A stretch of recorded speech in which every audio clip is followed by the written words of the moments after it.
Good morning. The United States Supreme Court has refused to hear the state of Pennsylvania's appeal of a state Supreme Court revocation of tax exemptions for religious publications, yet my morning newspapers were tax-free. What's up with that? We had a really great panel of guests scheduled for you this morning. They all canceled, so we dragged in John McIntire. And when I say dragged in, it kind of looks like that. But first, what's the United States Attorney General doing in town endorsing a discount store? We have to talk about this. This is Cullen on Cable.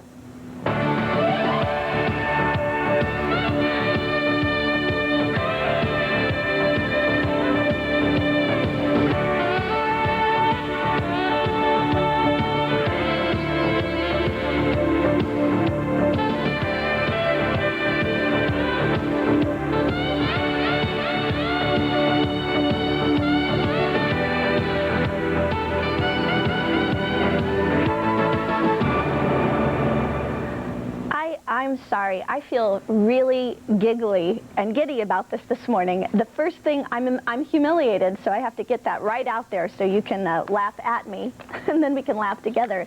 I saw this headline in today's Trib. It says, Attorney General touts Target, and I swear, the first thing I thought was, Target discount store. Because as you know, all the Targets opened in Pittsburgh over the weekend. The big deal. Remember the little doggy everywhere with the Target, the bullseye painted around his eye, and all the big billboards and special clothing with the Target mark all over them. I saw, how shallow is that? I saw this headline and thought, do we allow sitting attorney generals to endorse discount chains? I mean, why not far more? It took me a couple of seconds to realize, okay, all the words are in uppercase, so it must be an acronym for something. And in fact, it's a gun control program, and she was in town to tout Target. And it's not the place you go for really cool kitchen colanders. Operation Target, according to this news article, will focus on locating and tracing unlawfully possessed guns. I'm sorry, I'm still bemused by my own imbecility. Quickly arresting and prosecuting gun law violators and cracking down on criminals who persist in committing violent crimes with guns. Federal statistics show that up to 75% of all guns used in crimes were obtained illegally. In other words, this is another program to encourage us to enforce the laws that are already on the books, hoping that this will make a dent in the illegal use of firearms. They call it Target, Operation Target. And I guess Target doesn't actually stand for anything except it's to evoke in our minds the fact that they're taking aim at people who are taking aim at us, I guess.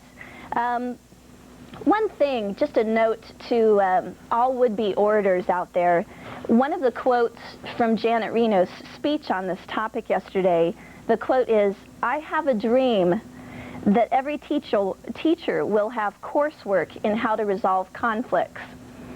And I think we should establish a moratorium on the use of the "I have a dream" phrase, especially when it's followed by something as wooden and leaden. Can it be both wood and lead at the same time? As something as oratorically dead in the water as "I have a dream that every teacher will have coursework in how to resolve conflicts." I mean, it's not exactly a stirring phrase, is it? Coursework in how to resolve conflicts. Yeah, we need them. Let's just say that and drop the "I have a dream" stuff. It can't dress up what ain't going nowhere. Anyway, the idea is enforce the laws against the illegal use of guns that are out there, crack down on people who violate these, and throw the book at them. Which is good. That's better than the people who get all their knickers in a bunch every time there's some horrible use of guns in American culture and say we need even more laws. We do need to enforce the laws that are already there, start with that, and then decide whether we need more gun control. But have you seen the recent Chris Rock comedy special? It was on HBO this summer. It was called Bigger, Blacker, Uncut, in which Chris Rock puts forward a very interesting theory. Consider this, that we don't need gun control, we need bullet control. Everybody can have a gun, just make sure that the bullets cost like $20,000 a piece. It's a great, I hope you hear it sometime, although if you had to bleep out all the bad words, that'd be like every other word. The idea is that if bullets cost that much, there would be no innocent bystanders. Nobody would waste any bullets. There'd be no drive-by shootings. And in fact, you wouldn't even have to wait for an ambulance to show up for some medical treatment, because whoever shot you would walk right up with, tweezers and go, "Excuse me, I need my bullet back." It's pretty gross. It's pretty funny. Andy, you're on PCNC, Cullen on Cable. Hi there. Hi there. How you doing? Okay. Listen, I'm a little disturbed about the news media who broadcast guns are being illegally sold to kids on the street. That's not true. Those guns are probably stolen, or they're probably brought in from the country from illegal means. The normal gun seller, like the federal arms people who sell guns to citizens, those guns are legal. I don't believe they're doing that. I believe that these guns are being required by being stolen out of homes or are being brought into the country illegally. Well, most of I don't know if I'm understanding your point exactly. Let's make sure I do get it. But this article I was referring to said federal statistics show that up to 75% of all guns used in crimes are obtained illegally. That's correct. But so, do you feel like legal dealers of arms are being vilified? Yeah, I think that they're giving that assumption to the public that guns are being sold illegally by legal means, and I don't think that's the case. Also, if you take the guns away from honest citizens, then do we rely on the police force of this country to protect us, and they can't do that, then the only people that have guns are the crooks or the bad people and the good people, as far as the good police officers. When you go into a church and a guy walks in, he's a little nuts in the head, he ends up shooting 10, 15 people, and you're one of those 10, 15 people or a member of your family. Or you go into a restaurant or anywhere that you illegally carry a gun concealed. Well, okay, you had me until you started relating recent incidents like this, because it seems like the next logical step in your argument would be it would be good if the people in that church or the people in that restaurant were armed and could pull out their gun when someone walks in and starts firing. And well, I just see that as a recipe for mayhem. Well, let me ask you something. Okay. More mayhem. If you were in one of those churches or restaurants, yeah, and you were sitting at a table with your husband and your children, okay, and some people walked in with a automatic weapon or whatever, and decided they want to kill you and your family, what are you going to do about it?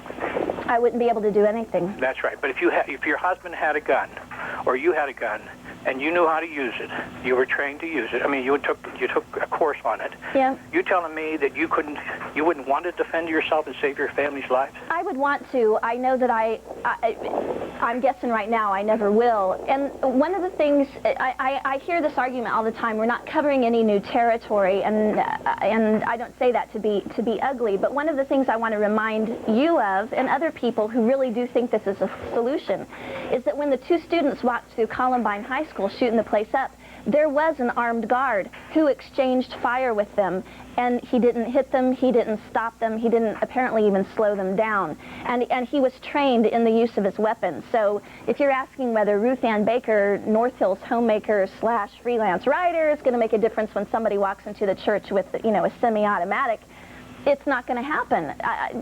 We're dealing totally now in hypotheticals.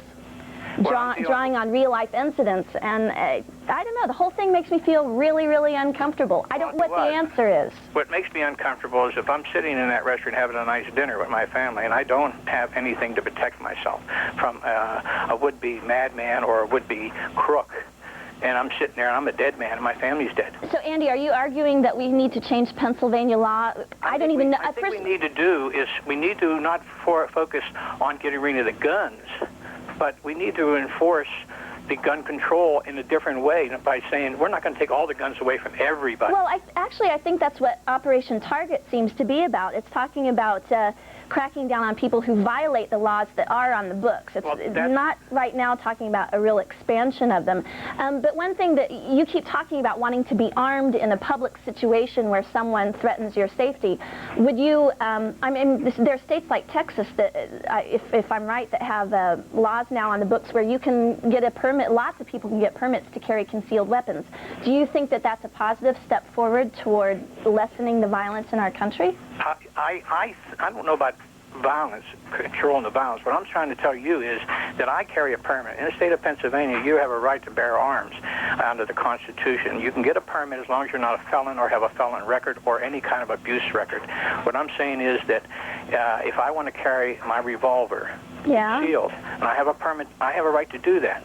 Okay, if the government says, no, I'm going to take all the guns off of everybody, good guys, bad guys, no one's going to have guns or police, then the guns are still going to be acquired illegally, either out of the country or being stolen or somewhere. You're not going to get any argument from me against that, against the part of, you're covering lots and lots of territory, Andy, and we need to kind of narrow it down to one thing. I don't want to take the guns away from the good guys. So, you know, as far as that goes, I'm on your side, but we can't solve the whole issue right now. It kind of makes me wish that the Attorney General had come to town to endorse a discount store, because that's a lot easier than an issue that's huge and insoluble. That's a misunderstanding. You look at that and you say Target, then she's representing a store. That was your assumption that's what you took. Andy, I'm making a joke. I know you are. It was a huge joke. Leave it a joke, because zealots always ruin it by not having a sense of humor about something that was only a joke. Go. Ah! That's why I wish it were just Target, because then I wouldn't have to get into arguments like that have no solution. We'll just keep dragging it back and forth from one side to the other until the end of time, and human nature will have remained unchanged. We'll be back with John McIntire here in a moment on Cullen on Cable.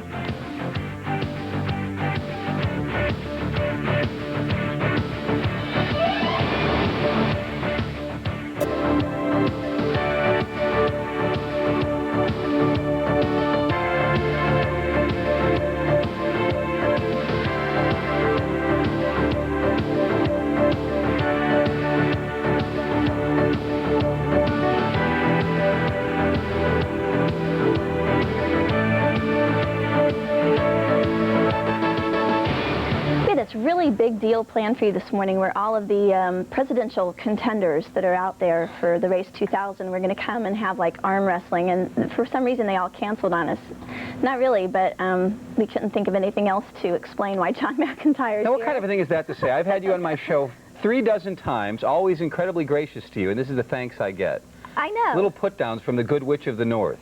Well, it was you or W. Did you sound like that immediately when you came out of the womb with the Good Witch of the North? Yeah, that's why they To, to, to. I mean, did you instantly launch into that? I don't think I sound like that. Look at us on the monitor. You don't think you sound like that? I'd like a show of hands. Is this the Good Witch of the North or not? Show of hands. I'm whichever See, they all one agree the evil. with me. Do you know that I only last year ever saw that movie all the way through? The Wizard of Oz? Yeah. Because you were not allowed to watch movies as a small child, were you? Well, we weren't allowed to go to the movies. Of course, by the time I was a small child, that had been a movie for a very long time, because as you know, I'm incredibly young. And your incredibly strict upbringing resulted in this wild current form of you, right? Because, which has me in black turtleneck. We look like, you guys know that Saturday Night Live skit? Yeah. No, Sprockets. I don't really do a Mike Myers thing. Yeah. Oh, we look like mimes? You know, where he goes, who's that guy from Blue Velvet? Kyle MacLachlan. Yeah. And he goes, Lieber meine Abschminke. Yeah, there, you're doing it. You're doing it, the box. Yeah. I have no miming talent. So, okay, we've exhausted that topic. Why are you here? I'm here because your producer asked me to be here. Something happened with the Cyril Wecht campaign. Yes, it did. Did we tread on some very, very sensitive toes? Well, apparently so, and let me background the humans at home, because I actually have a clip of the Night Talk show, which I host Monday through Friday at 9 o'clock, because I have to get the plug in wherever I can. Yes, please do. And I've never been on a show in my life where I had a clip, so now I feel like a real talk show guest, because I have a clip. You have a clip? We don't have to play it now. We can play it whenever you want, because you're the host. When does the movie open? The movie actually opens in the fall. Okay. Next fall. November. And we're hoping that, yes. No, we're joking. This clip is from your show, and it involves Cyril Wecht and his minions. Last Friday night, on the traditional Friday night free-for-all, I had 2 Republicans and a Democrat. I mean, are you an official Republican, or are you just a conservative? Okay. I'm now registered. Do you mind being labeled as that? I mean, no, because the work that I do, or have done, might no longer do for newspapers, involves taking opinions, taking positions, and they're uniformly pretty conservative. Well, as you know, I've had dozens of Democrats on the show over the last 3 years, and probably because there are more Democratic office holders in these parts than Republicans, I've probably had a lot more Democrats get out of here. than Republicans. Yet, a campaign operative in the Cyril Wecht campaign felt compelled to complain because I had you on, and who was the other Republican? Kent Gates, who is the from campaign Roddy's shark campaign. from the Jim Roddy campaign. So she He demanded... seemed less like a shark than maybe tuna or something. No, well, he was actually on his best behavior that night. He wasn't so sharky. Except, have you noticed that between the commercial, I mean, during the commercial breaks, when you're on a show like that, I was sitting between people sniping at each other. Right. My man, your man, oh. Right, and we had John Delano, who was the Democrat. Yes. Yeah. So anyway, the serial campaign people, for some reason, thought that that gave them the right to demand X amount of appearances on the Night Talk show between now and the election, and they left an answering machine message on my machine. And on my machine, it says, anything you say we can use on the air, so be aware of that. Yes, So it would be you particularly... warn us every time we call you. So it would be particularly stupid to actually leave a message that might look silly later were it played on TV. Let's hear the message, and then let's talk about how stupid it really was. Okay. Can we... Okay. Are we... We're rolling tape. Yay. Yay. Machine message was left on my answering machine today that kind of surprised me. It was a campaign operative from the Cyril Wecht campaign accusing me of stacking my show with too many Roddy supporters. Take a listen. Hi, John. This is Diana from Dr. Wecht's campaign. Dr. Wecht and I were speaking last night, and we're a little disgruntled about the fact that you've had Kent Gates on as a free-for-all on two separate editions of your show. The first time he only got to speak to the county executive race about 15 minutes. In this most recent Friday, he got to speak to the county executive race about 30 to 40 minutes. Additionally, you had Ruth Ann Baker on with him. Ruth Ann Baker has written many a column against Dr. Wecht. This is, of course, unfair, and we know that you're going to want to make the situation fair. So we have a couple of proposals for you. There are 3 shows between now and the election. So I guess in effort of fairness, then I should appear on 2 of those shows to equal the 2 appearances that Kent Gates had. Or, since you had Kent Gates and Ruth Ann Baker on a show really bashing Dr. Wecht, then you could have Phil and myself on one show. So I guess there are 2 different options there that you want to go for. You can pick, obviously, it's your show, but again, Kent Gates has had 45 minutes of free airtime talking about the county executive race in Jim Roddy, and we've had none. And you also threw an additional person on who is very much a supporter of Jim Roddy's and not a supporter of Dr. Wecht, and she's had that in print.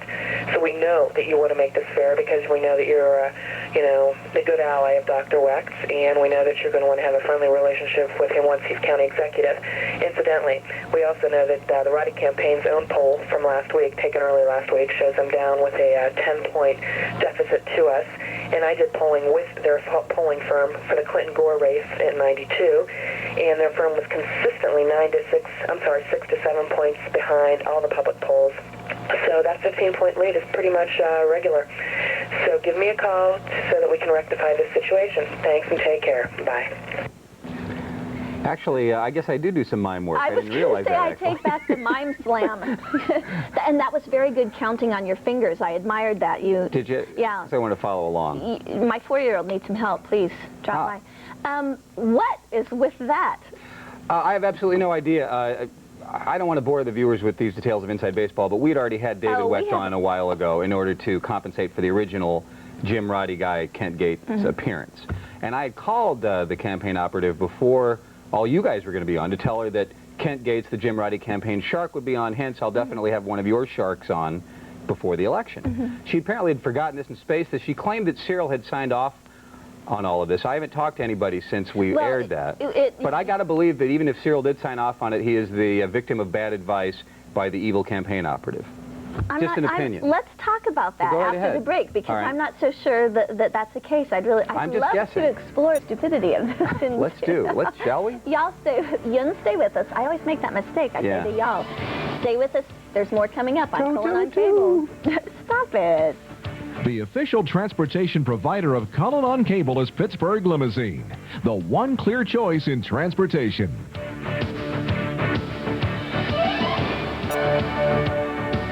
We're back here on Cullen on Cable with John McIntire from our evening show. Night Talk. Nightshade, Evening Shade, whatever. Right. We've been talking about I find it very amusing, the amusing voice message that was left on your voicemail by the campaign manager for Cyril Wecht's campaign. Complaining that I've had too many Democrats, not enough Republicans on the show. And that I was one of the ones on the most recent show bashing Cyril Wecht. And have you, in fact, written many columns bashing Cyril Wecht, Ruth Ann Baker? Not bashing, tweaking, I think would be a more appropriate word. I mean, I can't believe that the campaign commercials against Cyril Wecht haven't used footage from the alien autopsy special that he appeared on Fox TV. There must be some... That would look like a cheap shot, though. Well, it was because it was a cheap thing to do. Hire yourself out. I don't know, a few extra bucks here and there. I have no problem with that. If somebody would offer to pay me money to do an alien autopsy, I'd do it. UFO ho. I think that's beyond weird. So, UFO ho. Ho. That would be a great name for a band.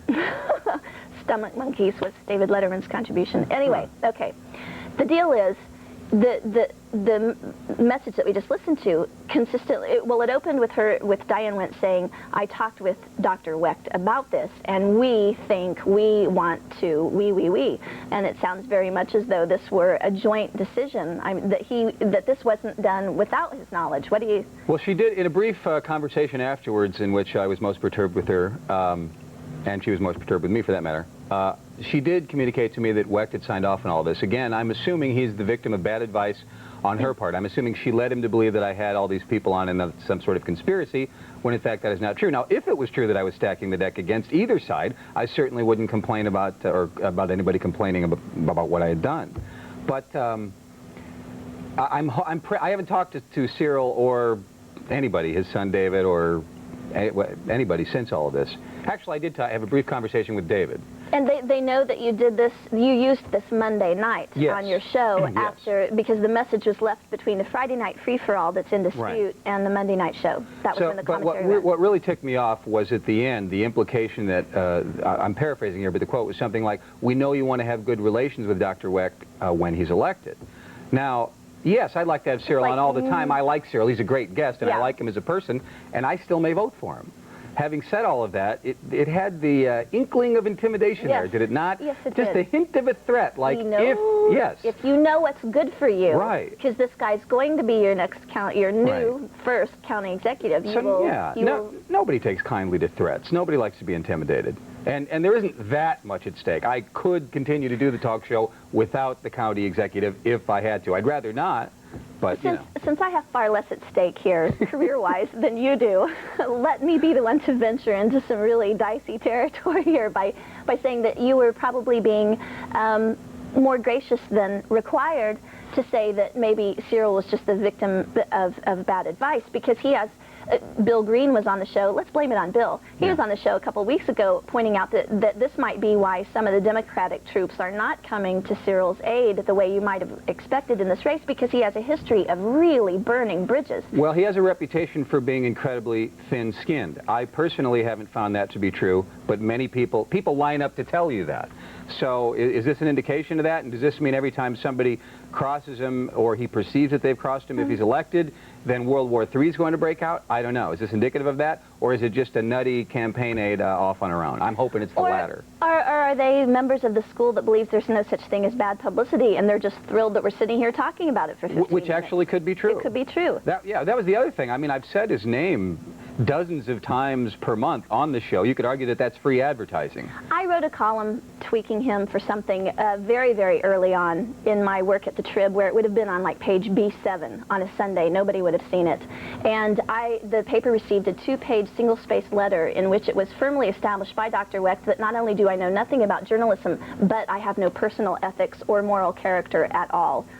And I mean, that's the kind of thing that he does when people cross his path, and that was four or 5 years ago. Although you don't actually have any moral character, do you? Well, now that that's factually established. You still don't like to hear it, though. But think about the effort that went into writing this multi-syllabic, very, very dense letter for a peon. I mean, this is 4 or 5 years ago, and why would I merit that? And if he does this to someone as unthreatening as me, and I hear from political consultants that he does this all the time to people who really do matter, it might seem to be a pattern of behavior and not necessarily just bad advice from a campaign aide. Well, I'm told that the hallways of the Post-Gazette are littered with probably letters from Cyril who have he's done the same thing to many people there. Yeah.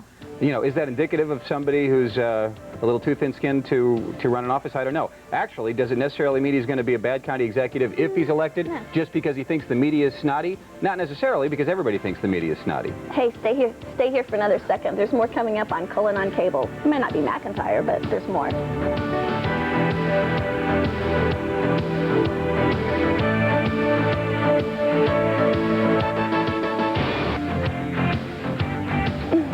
Ruth Ann Baker here sitting in for Lynn Cullen, and I'm joined by John McIntire, my erstwhile colleague. I'm having my morning latte. I think people... I feel like Kathy Lee Gifford here. Oh. And I'm not wearing a bra. But do you have an orange tube top under that? No. I can tell, actually. That was last night. You should have done that during the Wecht Roddy show, because that would have been the only thing to inject excitement into this topic.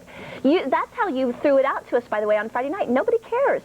We're getting a new form of government. It's our first time in history to elect a county executive and to radically overhaul how we do business here in Allegheny County, and nobody gives a rip. But you know, every time you say that we're getting a new form of government, I think to the human beings out there, it's just a new, it's trading in 3 boneheads for 1 bonehead. They're not particularly excited about the fact that it's a new form of government. Well, but you just made the point before we went to break that we wouldn't be getting a bonehead. Whichever guy gets elected, it's going to be a big step up from the sort of Tweedledee, Tweedledum thing we got going on here. 3 Stooges, yeah. Is it? Moe, Larry, and Curly. Yeah. I don't know necessarily. Men I just mean because there's 3 Tweedledummers, so you have to. See, I think among the 3 commissioners, you've got about 1 3/4 actual commissioner there. Some of them aren't like whole. I just had Cranmer on the other night. I feel guilty about bashing. Bashing him now since I just had him on and was nice to him. Well, each time... Media people are so phony. They're such backstabbers. You are. I'm one. I'm not going to include myself in No, it's true, because when you meet these people, you got to a fundraiser or some public event where they're there being a human being, they're human beings, and you feel a little bit uncomfortable that when you're not with them, you're making money making fun of them. But the producer came out here, he's panicking. He says if you want to talk about something other than politics, you can call in as well. Yeah, because nobody cares about the West. We have to say Roddy's name at least once. Say it all you want. See, this was an evil, devious plot from the Wecht people to get us to say Cyril Wecht's name like 1,000. Like, not everybody in the country already knows his name from watching Geraldo every night. But yeah, so Wilt Chamberlain is dead. Wilt Chamberlain is dead, and I never believed his claim that he had sex with 20,000 You don't believe that? Of course not. We wouldn't have the time, even if you had the stamina and the ability. A day. And plus, it would definitely mean that they get, the name Wilt was the wrong one, wherever Mom decided that. But come on, you just wouldn't have time. Literally wouldn't have time. And I know I shouldn't do that because we should be eulogizing him and saying wonderful things about him. And I remember him as a small child, or when I was a small child, I remember being hypnotized by his incredible basketball feats, and he did a lot for the NBA, and he was a cool guy. I remember nothing. He had a big ego, though, and a big mouth. Well, don't a lot of people who reach that level of success, who have like almost a superhuman ability, and let's limit it just to the basketball, don't they have maybe outsized egos? In a way, you could argue, how could they help but not? I mean, if you literally have abilities, and he did at 7'1", there were few, if any, other 7-footers in the NBA at that time. So if you are the Jolly Green Giant, and you can pretty much dunk the ball at will, how could you not have an outsized ego? Yes. Of course, you could perhaps realize that it wasn't necessarily due to your athletic ability, but your size. I guess he did have athletic ability as well, so I'm told. Well, from the so-called experts. They say he's incredible. Even after he was like 50 years old, there would be rumors floating regularly that some team or another was trying to draft him back into action, that his physical prowess was such at that point that he would still have helped their team on the court. Of course, you could be promiscuous back then. You didn't have to worry about becoming Magic Johnson, so those were the days. Those were the days. I just like the juxtaposition in the story of, this is the Trib, claiming in an autobiography, this is the end of a sentence, claiming in an autobiography he had made love to 20,000 women. He scored 31,419 points during his career. It went like from one kind of scoring to the other, and I thought, you know that when writers, especially headline writers, are given stuff like that, that they just have to hold themselves back from making a really crass. But you don't care about Wilt Chamberlain, do you? We're not a big sports fan. You're not a big NBA fan. I brought that up why not? as a gift to you. I understand. Well, it's in the news. Well, what else? Absolutely, it's in the news. And they don't care about that either. I don't know. You're the host. Well, I'm just the guest. when I just sit here and await your leadership. when I get you out of this room, we have to talk about the religious tax exemption talk thing about that's that. taken. Well, no, because that's serious, and like you. That's all right. Go ahead. Go ahead. What do you think of that? My newspapers this morning What does it say? were tax-free. Yes. Well, the Supreme Court refused to hear the appeal from the state of Pennsylvania of the revocation of tax-exempt status for religious publications, Bibles, religious gewgaws, that kind of thing. That was taken away by the Pennsylvania Supreme Court, and when our state appealed, the United States Supreme Court has let that stand. So we're faced with a situation of Governor Ridge, who wants to encourage the sales of religious items by making them tax-free. I have no problem if we make them all tax-free. So you're really hopped up about this. No, not at all. Oh, you're not? No, I find this. The hell are we talking about it for then? So that I can actually surprise people. Okay. Because you do expect, well, like you did, you expect people like, just because I have a particularly ardent religious faith, I think that all of religious things should be tax-free. Look at the mess it creates. Why should my newspapers be tax-free, but the Bible's not? Why would any of it be tax-free? Oh, so you support the decision? Or should all of it be tax-free? How about that? And then why would it be tax-free if it's in print, but not if it's in cyberspace? I mean, what a mess. So you're not just a religious nut. Well, I am just a nut. No, but you look at the issues fairly and squarely, and you've decided that everything ought to be taxed to death. Oh, my gosh. Like Do a you good liberal people out Democrat. there hear the condescension? That What? if you are ardently religious in any way, you are by definition, not a clear-thinking, fair-minded Hey, person. when those Cornerstone people take over Channel 16, we're all going to be bringing they're going to leave pods by our beds, and we're all going to be walking around going, Jesus, Jesus. Oh, it's going to hit the fan You're a frightening man. Yes. You actually think that's No, I don't think a that's remote true, but I think possibility. people fear that. I do. You Who? are right. You are Who right. fears that? I would say that many people in the general populace, and this is an opinion based on no research and no evidence. Well, that's what we expect from you. Exactly, and I gave you that one. Okay. Think that if you're a little bit extra religious, you're a little bit extra dangerous because you're trying to convince all the rest of us that we need to be that way. Well, and I would argue that... I'm saying they think that. I'm not saying it's necessarily valid or I think it's a justified. very small group of people who think... Oh, come on. Because we're all afraid of the religious right? Oh, Everybody's afraid. No, I think the afraid. the irreligious left has vilified and almost created the religious right. The history of the last 30 years. So when Pat of America, Robertson says God is going to get back at homosexuals in Florida by creating fires and tornadoes, okay, just between that's you and insane. me. Yeah, I think that's really, really nutty. But I'm not Pat Robertson. I'm just the Kathy female. Lee. I'm the female sprocket. More's coming up on Cullen on cable, so is it stay over yet? tuned.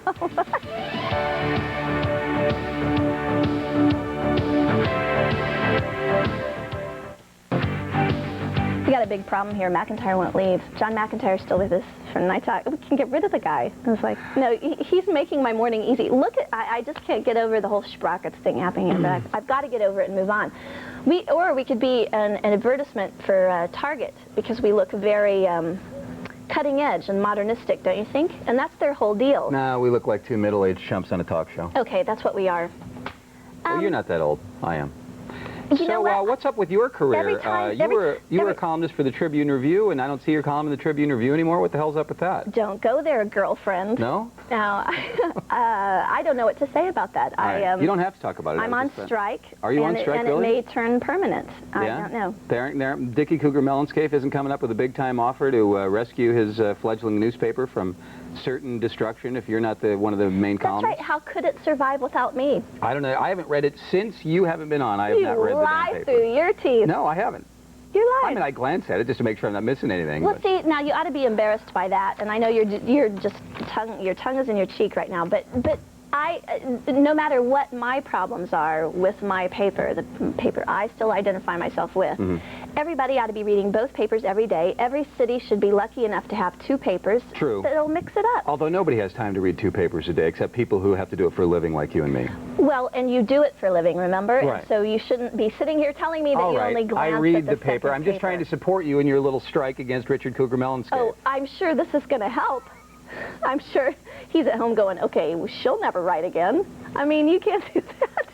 So you've done radio and you've done newspapers and you've done this and you dabble everywhere, but you can't seem to just land in a permanent place I and get the respect and money you deserve. No, And you're the only Good Witch of the North franchisee in the city. I do not sound like the Good Witch of the North. You sound precisely like the Good Witch of the North. Well, I'm sorry, I'm a soprano.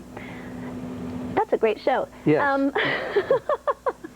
My mind is really wigging out this Yeah, morning. I understand. No, I've turned down full-time offers because I've got 3 little kids. I understand that. And you know how, well, moms make those choices. And you're married to Channel 4 anchorman Scott Baker. Blow-dried anchor boy.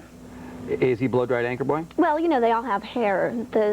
All of them do. They have that. And he's going to be around for another, like, few months or something. I think I read in the paper. Yeah, he extended his contract at WTAE. Right. So, and his people are from here. Are they? Pittsburgh. But they're not religious weirdos like your side of the family. We are all religious weirdos. Oh, really? And you know, you really got to get over... Now listen to that. If that wasn't the Good Witch of the North, I don't know what is. You've got to get over this bias you have in your heart against people of religious persuasion, of religious fervor. Well, I don't think they should be discriminated against. I just think you got to watch them. You got to watch them every minute. You just never know. Well, see, I feel that way about people like you who wish the 60s were still going on. It's like free love, baby. Exactly. You're the 60s Austin were Powers cool. of Pittsburgh. Yeah, baby, yeah. Oh, behave. Yeah. I think that there are a few which people. proves that all disputes in the United States of America are really just about the culture war of the 60s. I wondered if you were going to use, the culture war of the 60s. Yes. I wondered if you were going to use the term culture war. But I was, just because who coined that? Not Pat Robertson, but Pat Buchanan. Did he not say there's a culture war going on in the country at a couple of conventions ago? I don't know if he coined it. He's the one who made it popularized part of it anyway, yeah. And turned a lot of people away by almost proclaiming a jihad. I don't think... Jihad! What I perceive from you, how I'm hearing you, let's do it like therapy. What I'm hearing from you is because you've had a lot of therapy, haven't you, Ruth? Can you tell? Just a hunch. What I'm hearing from you is that you would like to paint... I feel that from you a lot, that you would like to paint everybody as being sort of Pat Robertson lunatic on these kinds of points. The fact that Pat Robertson has achieved such a prominent position in the United States of American society, and the fact that he actually says things like God is going to take revenge against homosexuals by starting fires and making sure tornadoes beat up on Florida, scares the living daylights out of me. Yet he is still perceived as some sort of credible human. To me, the instant he said that, he should be dismissed as an idiot and never heard from again. But he's still the head of the, whatever it is. What is it? Is it the Christian Coalition or... No, well, yeah, he stepped back in, didn't he? Okay, and he's still hosting that 700 Club, that was the worst program on television. And he has the university out there and everything. It's like Oral Roberts did a few years ago when You mean when he said God was going to call him home if we didn't contribute umpteen $1 million to save enterprise. Yeah. But I'm sure that for a lot of reasonable people, that is the moment where they kind of start looking askance at someone like that.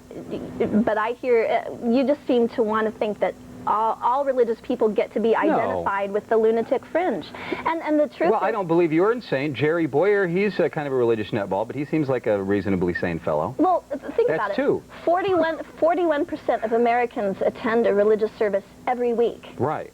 Every week. Right, but they're not fanatics about it. They show up to show off their kids in their new little outfits or something, you know. But that means a plurality of the American... I mean, think about what that represents. I don't know. I just hear... No, go ahead. I hear those who I'm not against people who attend church at all. Share... I actually believe there's some sort of force in the universe that somehow is good for all of us and yada, yada, yada. Why are we talking about I'm not an atheist. This? I don't know, because you're one of those religious weirdos who can't stop talking about it. That's why. Let's talk about Janet Reno. Okay. Let's talk about... She's a fox. Don't do yes, that. sir. That's why I wish the 60s that were is back. So yeah, bad. baby. Me and Janet, man, in a 57 Chevy. Have you... Whoa. Stop. Yeah. Have you seen Will Ferrell's send-up of her on Saturday Night Live? Yes, I have. It's quite I think that's comedic. vicious. You do? I do. I really feel bad for her. Really? When that... Yeah, for me, that crosses the line. I'm no fan of Janet Reno's. I think she's made a lot of really bad decisions in office. She's been a shill for the Clinton administration. I think she's actually tried to have integrity. I don't necessarily believe that she's that much of a politico that she does whatever Bill wants. She signed off on the independent counsel for crying out loud. Yeah, but she refused independent investigations of far more I know, because like, the nutball right-wing Republicans are just out to get Bill. They don't necessarily believe that Clinton... It's always... Well, go ahead. It's always the nutso right-winger, isn't it? Yeah, it all now you've got it. That. Thank God we had this little chat. Okay. I think that I'm now thinking clearly, thanks to John McIntire, and he'll be back for a little bit more mind-washing, brainwashing here. So stay tuned. Who knows what I'll turn out to be on Cullen on Cable.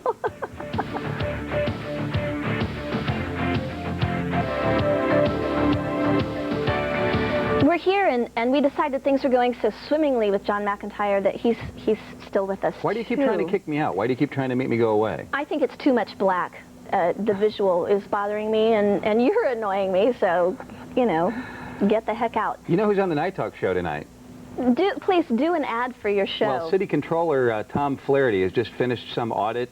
It said something about why they screwed up the snow removal last year. And I think, you know, they took thousands of dollars in taxpayers' money and a team of experts to determine that they screwed it up because there weren't enough people cleaning up the snow when there should have been. It was that math about lots of snow, not enough workers, block streets. Yes. How much did that But they have cost? an audit to prove it now. I don't know. But I mean, somebody should audit it. And I've actually only invited him on the show. I haven't heard from him. I just think he wants to do it. So I think he'll be there. That should be a real zippy hour, honey. No, it's not the whole hour. Good Witch of the North. Then Alan Cox from the X, 105.9. I moderated a panel discussion on radio the other day. And the theme of it was, has radio gone too far? Is it over the edge? Howard Stern, Hansberger was there. All the huge people. Hans was the hugest of the huge people. See, that's the kind of joke I would not make. No? Yeah. Well, if I thought he would mind, because he could kick my butt, I wouldn't say.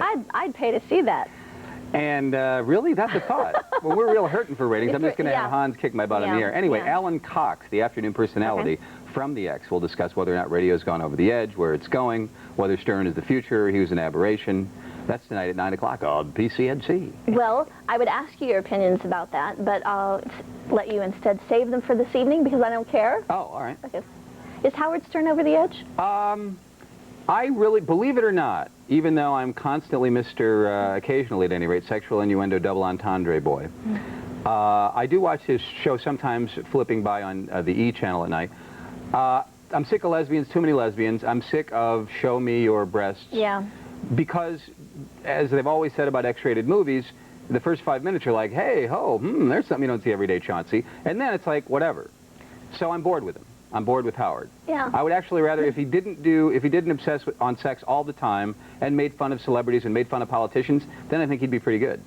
Just a personal opinion, just a not... Actually, I agree, the little that I've listened to his show, and I remember listening to him when he was only in Washington, D.C., almost 20 years ago. I mean, a long, long time ago, when he sticks to anything besides pornographic stuff. Right. He's incredibly funny and a really smart guy. Wasn't in Washington, D.C., have you ever seen the movie, the Howard Stern movie? The name of it escapes me now. All right, so do you remember when he was railing against Pig Vomit, the nickname he'd used for his boss, Pig Vomit?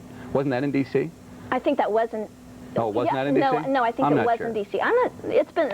Anyway, so you heard him during the legendary Pig Vomit days when he launched his national career, so that's huge. You were there at the start. Yeah. You and Howard. Me and Howard, we go way back. I just remember tuning him on the very first time, and he was talking about Jesus rubbers. And I listened for a few minutes, and I just found it incomprehensible that this is on the airwaves, and I switched it over. Jesus rubbers? Yeah. What is a Jesus rubber? I have no idea.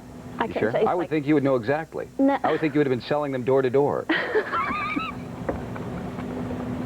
there a caller, Brian? Save me. There's no callers? No. Why would anybody want to call this show at 333-PCNC? I can do that. Since I'm the host, I get to totally change the topic now. And this is truly a Monty Python moment, something completely different. Yeah, baby. There's this thing in the Trib today about this, and it's been everywhere, about this pizza shop owner who's, you know, they're building a Home Depot out there in East Liberty, and so he loses this pizza shop that's been there forever. Was it real staple? This isn't through eminent domain, is it? Not necessarily? No. Okay. I'm sorry, I thought that's what you were going to say. He didn't force them to take it through eminent domain. He got money for it or whatever. But now they're wondering, will he be brought back in any way, you know, to be in a new shop and still a part of the neighborhood? And I read stories like that. This has been in the Wall Street Journal too. I mean, this is, you know, so we're talking. So it's not just Dickie Cougar Mountainscape. Yeah. Alvento. But we did this before with that whole. They're trying to undo their city planning over there, and we're looking at you know, the whole Allegheny Center garbage and trying to redo the north side. Are we just making another huge round of errors that 30 years from now we'll look back at and say, tear those suckers down?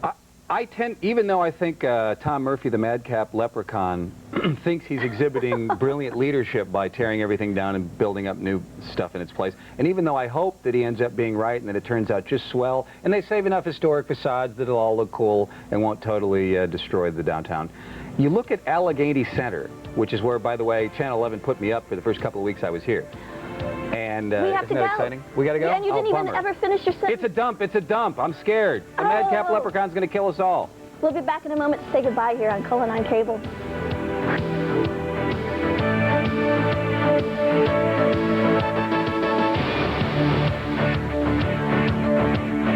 Friends or Wasteland or Mr. Rogers' Neighborhood, you've seen the art of Pittsburgher, Burton Morris. He'll be here tomorrow with some cool pop art. Also, Editor-in-Chief of the Harvard Medical School Family Health Guy, Dr. Anthony Komaroff, and we'll talk to people from Crime Prevention Association of Western PA on how to keep you out of the crime statistics. So And Toto too.